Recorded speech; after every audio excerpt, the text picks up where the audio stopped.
All right, and so I guess we'll go ahead and we'll get started with Jedi then. Yeah. Moving on next. Wow. Um, you know, when I was a kid, and like whenever I would sit down and get started in watching Star Wars, namely Jedi, I remember I would just sit in anticipation for that opening score to start, and it still sends shivers down my spine. Like every single time, I'm watching the original Star Wars, and then, and then and then the theme just starts up. Yeah. Yeah, that just gets you and then you're going. a nerd and child just kind of, and you're just like, Star Wars, yes, Star Wars. A long time ago in a galaxy far, far away. Ah,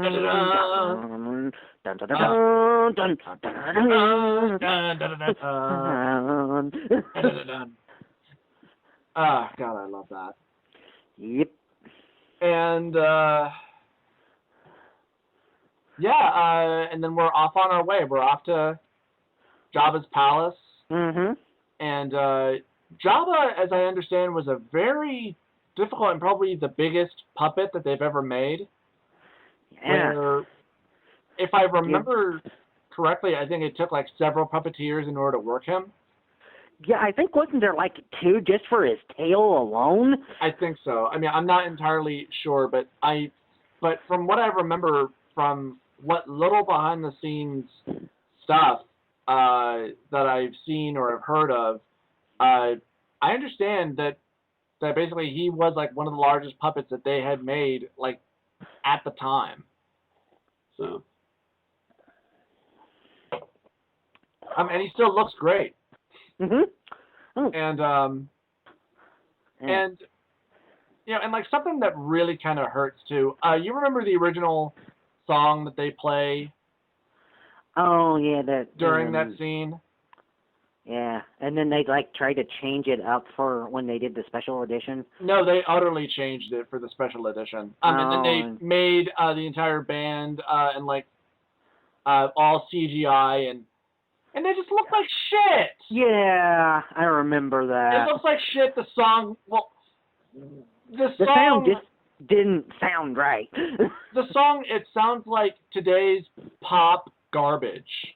Yeah. Whereas the original song, it had more oomph to it. Like it, like it really sounded like a real kind of alien, kind of jazzy blues rock song. It sounded good. Actually, that's the song from. Oh yeah, that's the first one. In the bar. Oh God.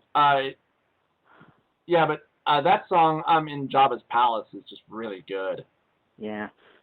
The original song, not the. Yeah, not the CG. But Did you just do a big old belch there? No, that was me doing a big old raspberry. Oh, okay. But and crazy people don't know, I can't see him right now. Yeah.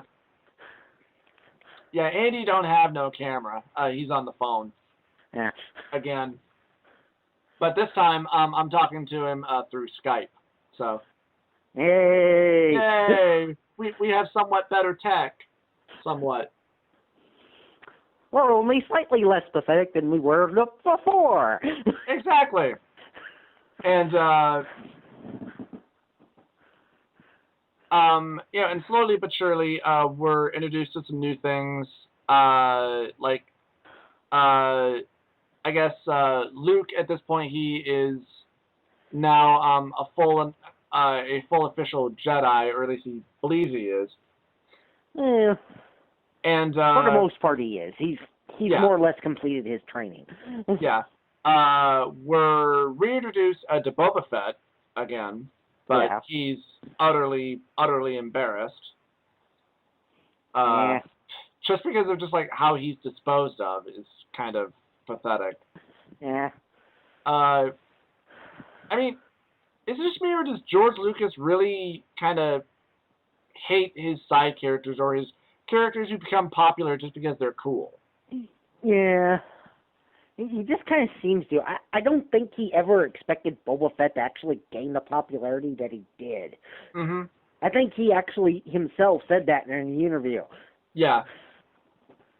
Yeah. Hell, in one of the added scenes for the special edition, as part of the Jabba's palace, when Leia comes in dressed up as the bounty hunter. Oh yeah. As they're slowly getting into that, you see a scene with Boba Fett where he's talking to, not even talking to, he's like with one of the, he's with like one of the slave girls. Mm-hmm. And like he, like sexually, like gestures to her. Where like he just, it's very simple. Where he, just like swipes his finger, from her chin, to say like, hey, how you doing? Something like that. Like, hey, baby, I'm Boba Fett. Don't you want to screw me? Come on now. Hey, baby, I'm Boba Fett. And it's like, why? like, yeah, Boba Fett's cool, but I don't know if he's really a pimp. But okay, he ain't no space pimp, I can tell you that. But oh yeah. I believe Lando still holds down that title. But yeah. hello, what have we here? You truly belong here with us, among the clouds. But Jesus Christ. All you need right there for that line is a bunch of porno music. Bow wow. But and then that brings us over to the Sarlacc pit. Mm-hmm. And we're introduced to really, I think, our first official fight scene, because I don't think the Rancor scene really counts as a fight. It's not really necessarily a fight. It's just kind of more of just Luke trying to survive and escape. Yeah. And I mean, he does, certainly outsmart the monster, certainly. Yeah. And kind of, and like, I didn't think about this at the time, but when I rewatched Jedi, Jabba's death is pretty graphic. Oh yeah, where slave Leia basically hooks that chain around his throat and just Yeah, she strangles him to death. She strangles him to death, and like the whole time, like you see him, with like his tongue hanging out, and he's gagging. It's pretty. Actually, pretty graphic, yeah. Yeah, it's like, wow, I can't believe you guys did that for a PG movie. Yeah. I think Jedi was PG. Actually, I think it was PG-13, but it might have been, yeah. Yeah. And still, they could, make the argument like, well, he was evil, he was going to kill them all, he's an alien, and, yeah. and he's a puppet. So, yeah, but you're not supposed to see him as a puppet. Well, yeah. Yeah.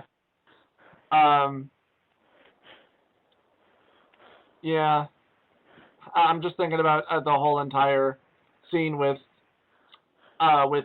Luke jumping off of the diving board and then getting his saber. Oh yeah. Yeah. Good stuff. Yeah. Jabba, this is your last chance. Free us or die. Or die.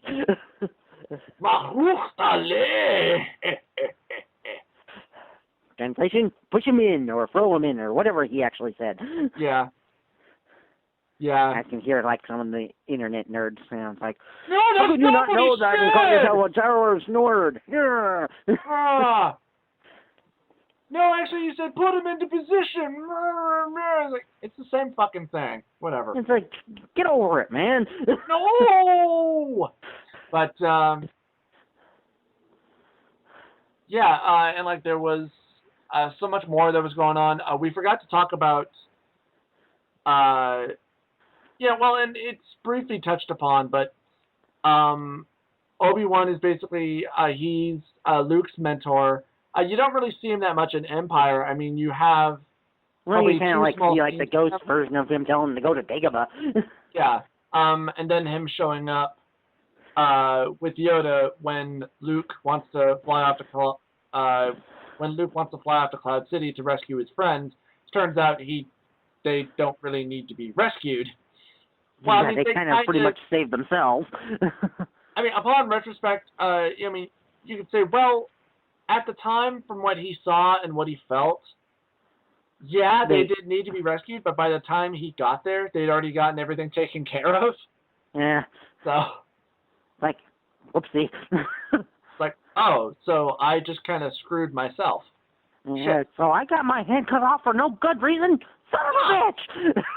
Oh, and actually, there was one more thing that was added for the special edition to Empire.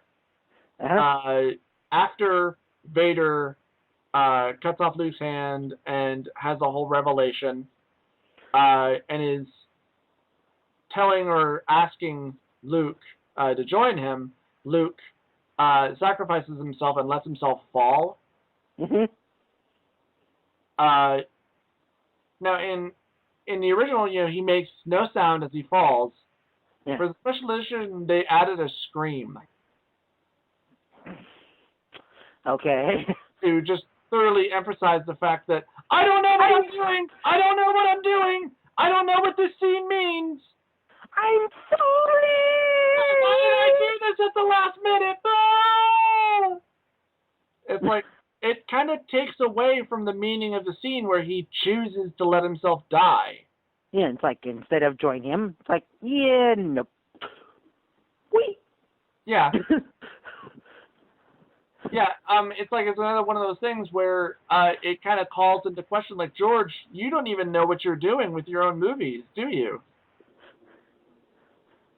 Like, why couldn't they have, I don't see why they needed to digitally add in a scream if it was meant to be there to begin with. Why didn't they just have him scream?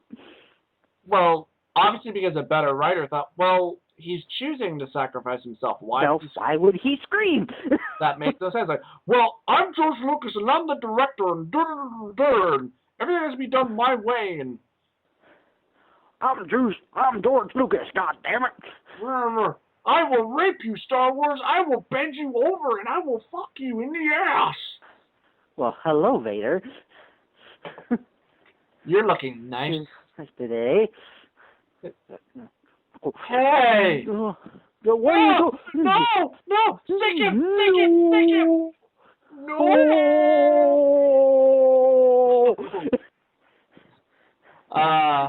Alright, now where were we? We kind of got off track. I think we were in the fight scene over the Sarlacc pit. Yeah, which brings us to another thing that was added for the special edition. The Sarlacc pit now has a giant beak that comes out of it. Oh, yeah, I remember that thing. Again, why? Why? It serves... It serves no purpose, god damn it! It serves no purpose other than to say, hey, look at these snazzy effects that we probably spent maybe a couple of $1,000s on. Or perhaps, and it looks shitty. It looks shitty. It adds really nothing to it. It's like it's an extra giant tongue or mouth or whatever. It's like, you already have the mouth there. It's the fucking pit. It's a freaking pit. It's got a bunch of jagged teeth in it. And it already has the tentacles or the little tongues around it. Yeah, I mean... as well. You don't need the freaking beak. Yeah. And, but I was talking about Obi-Wan because we didn't really talk about him. Oh yeah. Obi-Wan is basically the one who in A New Hope rescues Luke from the Sand People when R2 goes and runs off. Now to find Obi-Wan. Yeah. And Obi-Wan is the one who who first tells Luke, I'm all about the Jedi and about his father, and who introduces him to the idea of the Force and of being a Jedi and of a lightsaber. Yeah. gives him actually his father's lightsaber. Yeah. And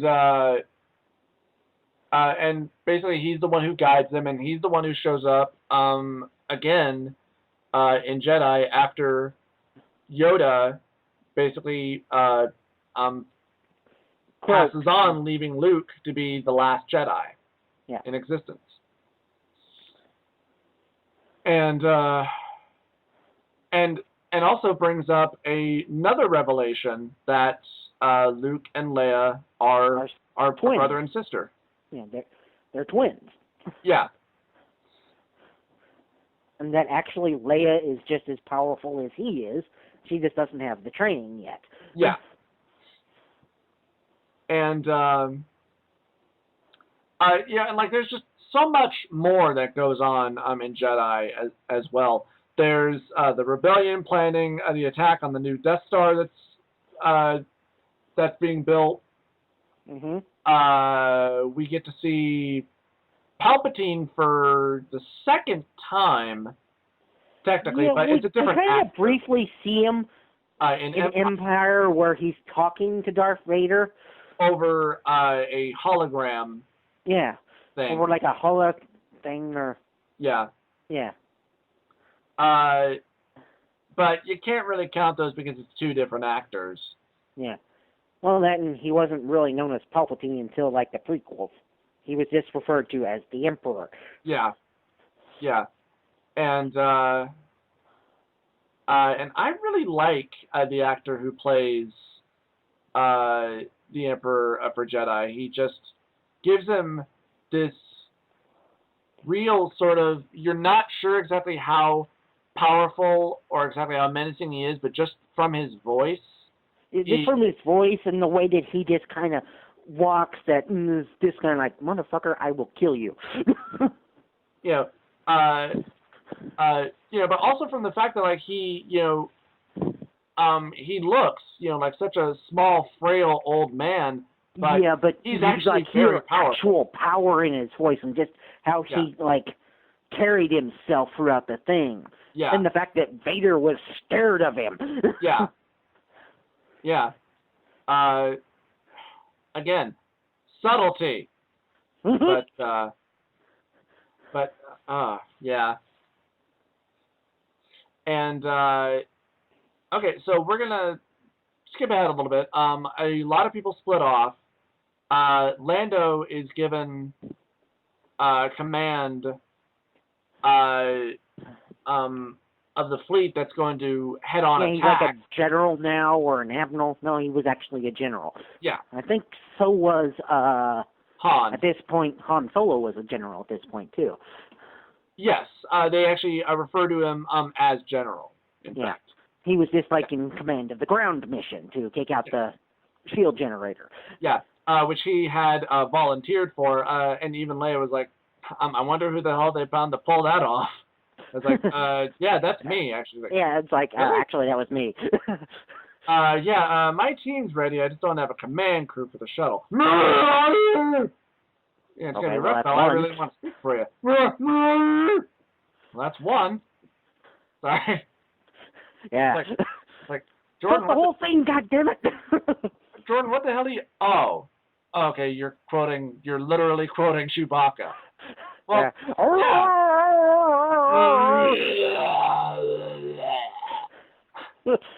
no, Jordan, that's not Chewbacca. That's Chewie from... that's Crunchy from Thumb Wars. Really was what that was.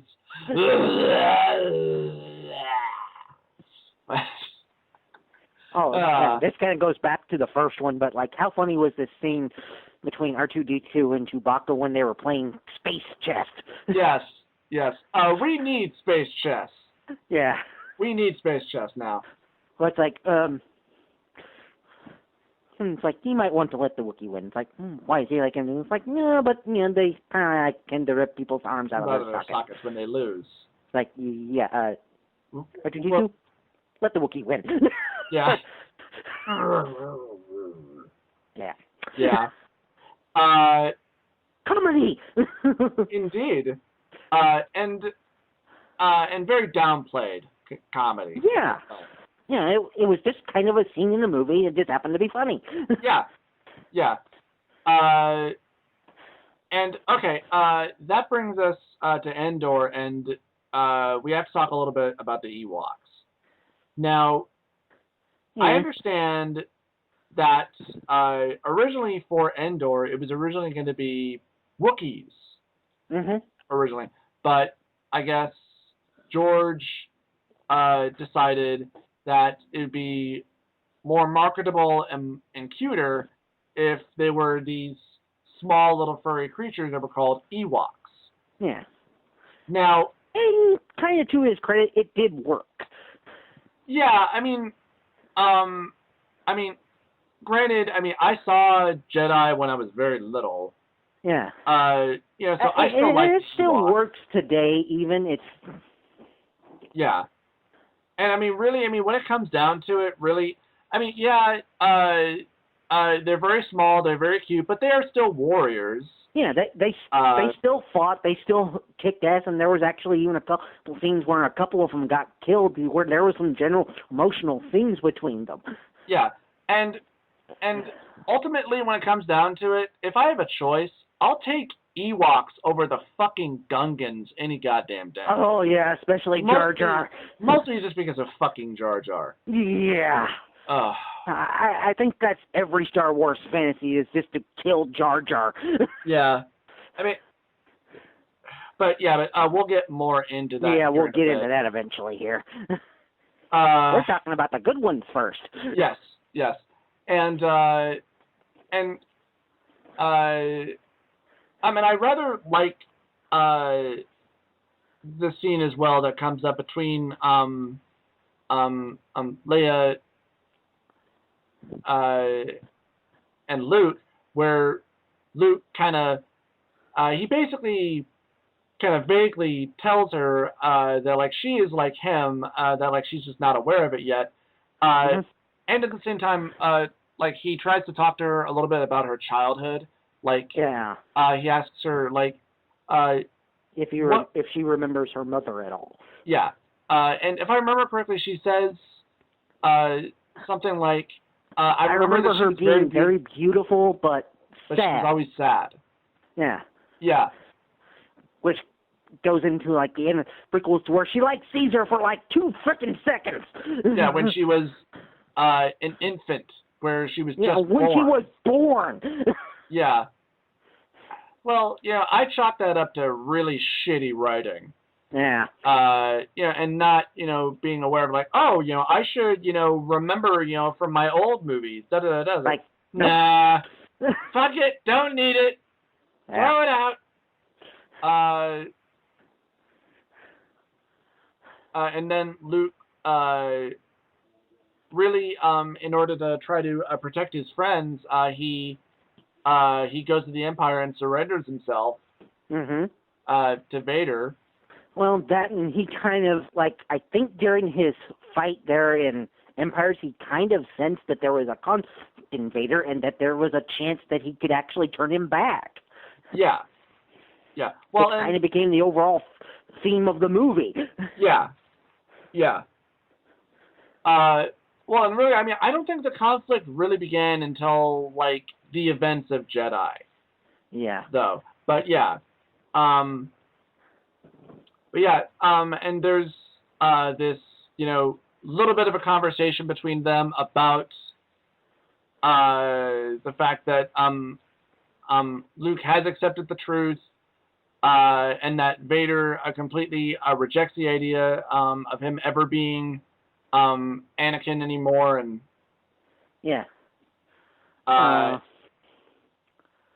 just kind of like vaguely mentioned that it's like, okay, because you've actually built your own lightsaber, your training's complete, blah blah blah blah.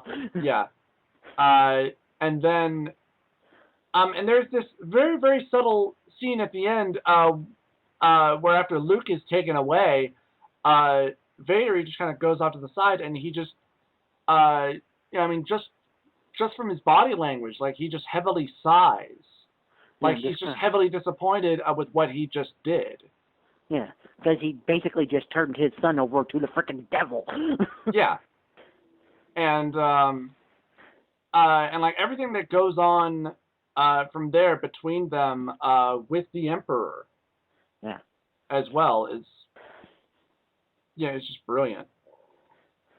And then of course the Emperor himself, uh, tempting Luke and basically telling him like that anger is indeed a very powerful weapon. Yeah.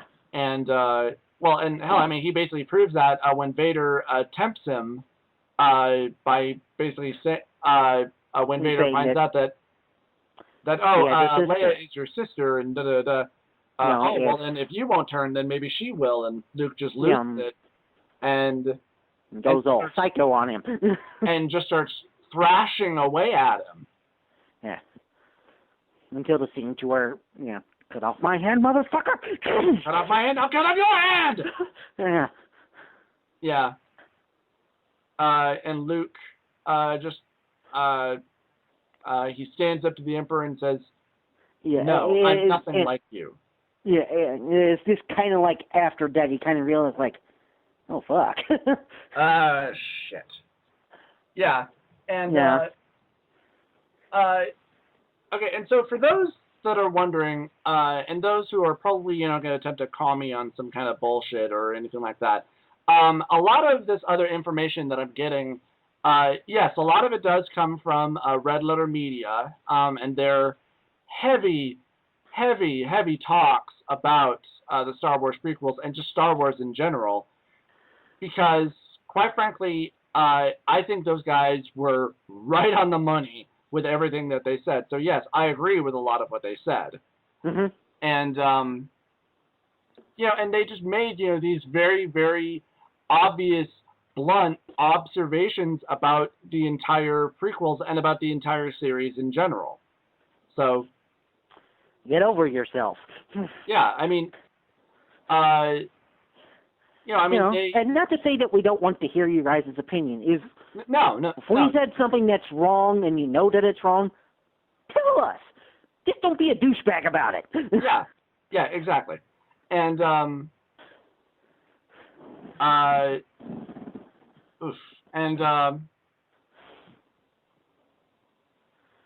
trying to remember what else there is, because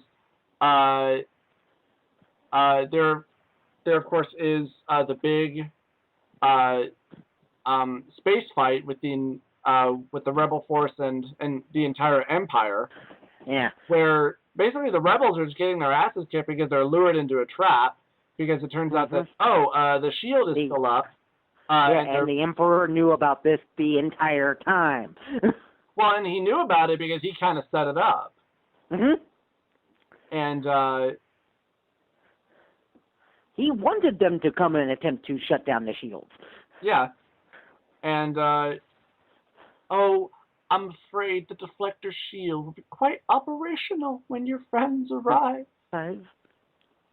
And like just that evil smile on his face. Yeah, just that entire scene, just like, dude, could that guy be any more evil? Yeah. I mean, shit. And then you actually see, well, and like discounting the fucking prequels, in a way, like what power the dark side is, and that's this powerful force lightning that he wields. Oh yeah. And he just slowly unleashes it upon Luke, where at first he's just kind of toying and torturing him, and then just making him suffer. Yeah. And then Vader's kind of final choice, where he chooses to save his son, and destroys the Emperor. And destroys the Emperor, but at the same time kind of sacrifices his own life. Yeah. At the same time. Well, and isn't that like one of the added scenes to where they actually had him basically actually saying no? Yeah. No. Yeah. And it's just like, it was this much better when he wasn't saying anything, because you could just tell from the body language that he was sitting there thinking, am I really going to sit there and let this guy kill my son? Yeah. Yeah. Again, subtlety. And I know why they did that too. They did that because they wanted to remind you of episode fucking 3 when he was first put into the when he's first put into the suit, and he cries out no, and it's like, No! we don't want to be reminded of that. We don't want to be reminded of that shit. We're still trying to forget.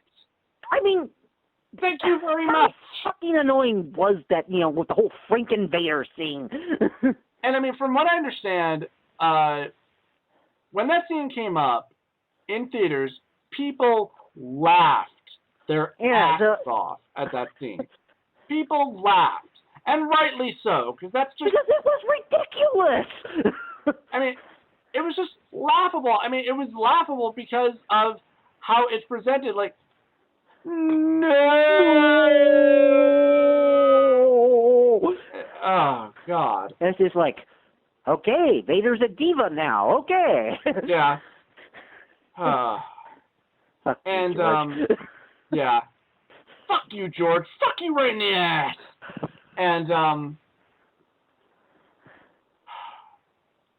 And then of course you finally get to see Darth Vader without his mask, and he's this broken, kind of deformed old man. Oh, yeah. And there's just something very humbling, very real, and very sweet about that scene between him and his son. Luke, help me kick my mask off. But you'll die. I'm dead already. Yeah. I want to look at you with my own eyes. Yeah. Yeah. It's just very somber, and it just gets you right here, right in the heart, man. Yeah. It tightens it right up. It's just a very, very sweet, real, and emotional, powerful scene. Yeah. Where this monster is like, well, no, he's just a man. He's human. Yeah. Oh, God.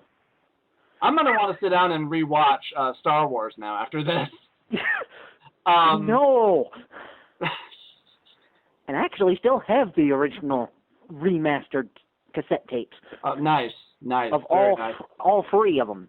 Very nice. So. Very nice. I hope to God, and this would be such a brilliant move on Disney's part, if before we get episode 7, that they decide to take the original trilogy of Star Wars, not the special edition with the added shit, beef up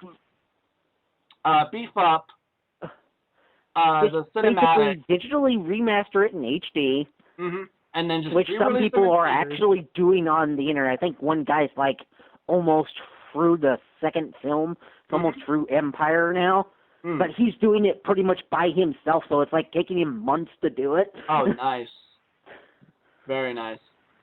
And like if they were to take those, and like before months before episode 7 comes out, re-release the original trilogies, remastered HD in theaters, they would make a shit ton of money.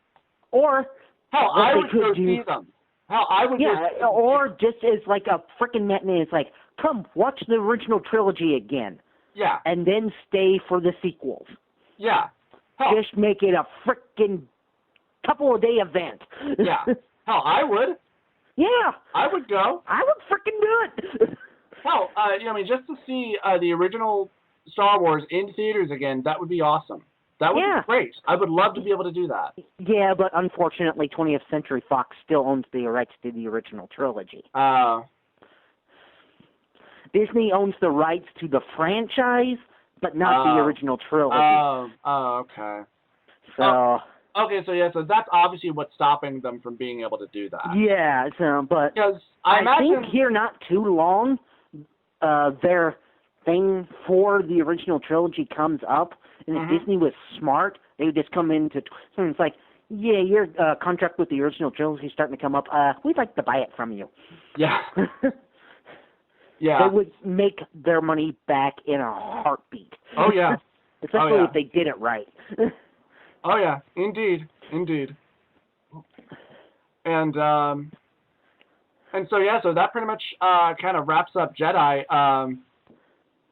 The Rebel fleet is successful without probably a large sacrifice. No, there was like one scene where like one of the fighters did a kamikaze thing to a Star Destroyer, but well, I mean, there were maybe like 2 fleet ships that were destroyed by the Death Star. I know there were quite a few other pilots who were killed as well during the fight. Oh, did we kind of touch on like the ground battle between like the Ewoks and the Stormtroopers? Not quite, but yeah, we should. Yeah. Han and his forces, they're met by what the Emperor called his best troops.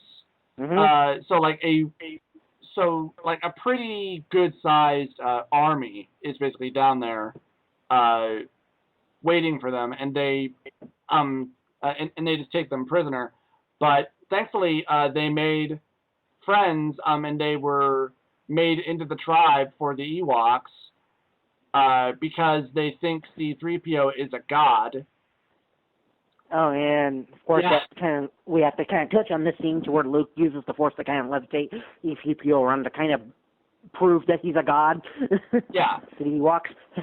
And like something that I never really thought about until like somebody else brought it up. The Ewoks were pretty brutal. I mean, they were going to sacrifice, kill, and cook Han, Luke, and Chewie, and then eat them. Mm-hmm. They were actually going to do that. Yeah, it's just kind of... Yeah, so let's not forget about that. You don't kind of realize that, but like as an adult, it's just kind of like... Oh my god, that's dark! Yeah. And so, the Ewok tribe, which is probably like several hundred of them, they show up and like guerrilla style, they just start kind of ambushing and just kind of slowly picking them off. Yeah. Now, obviously, they're no match for their heavy artillery. It's like, well, no, because they are basically using primitive weapons, but... Yes, but thankfully, through some very quick ingenuity, they are able to take them. Little by little, they are able to take them without their own sacrifices as well. Yeah. And then finally, the shield generator is destroyed. The Darth Vader is... the Death Star is destroyed, and everybody lives happily ever after. Luke buries and burns his father. Yeah. We get the scene to where Yoda, Obi-Wan, and Anakin are standing there in ghost form, just kind of like, Yep, we did it. That all happened. Yep, we did it. The prophecy or whatever bullshit. Well, actually, was there ever even a prophecy that was mentioned at all in the original trilogy? No, that was like a prequel thing. Okay, yeah. So that was just prequel bullshit, pretty much. Yeah. There never was really anything about a prophecy. It was, just that he was a fallen Jedi and he redeemed himself. Mm-hmm. And you know what? I prefer the idea, and it makes more sense that the actor who played Vader there at the end, that he appears, because that's the Anakin that Luke knew. Yeah. That's the Anakin that Luke knew and saw, and not Hayden cared about. Christensen Not and Hayden fucking Christensen. Fuck Hayden Christensen.